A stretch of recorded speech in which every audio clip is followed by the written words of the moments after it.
আজ রান্না করব আলু আর ডিম দিয়ে টেস্টি কোরমা। তার জন্য সেদ্ধ আলু আর ডিমগুলোকে হলুদ লবণ দিয়ে ভেজে তুলে রেখেছি। তারপর কোরমা রেডি করার জন্য একটা মিক্সিং জারে ভেজানো কাজু, পেঁয়াজের বেরেস্তা আর দই দিয়ে ব্লেন্ড করে নিয়েছি।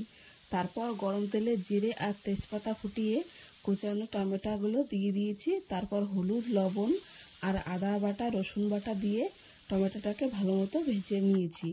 টমেটো ভালো মতো গলে যাওয়ার পর আগে থেকে রেডি করা কোরমার পেস্টটা দিয়ে দেবো। তারপর হালকা নাড়িয়ে চাড়িয়ে জল দিয়ে দেবো। জল দেওয়া হয়ে যাওয়ার পর তার উপরে ভেজে রাখা আলু আর ভেজে রাখা ডিমগুলো দিয়ে দিয়েছি।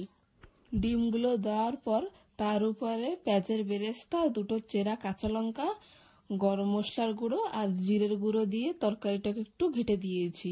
তরকারিটা হয়ে যাওয়ার পর তারপর শেষের দিকে কুচানো ধনেপাতা দিয়ে হালকা একটু নাড়িয়ে চাড়িয়ে নামিয়ে নিয়েছি।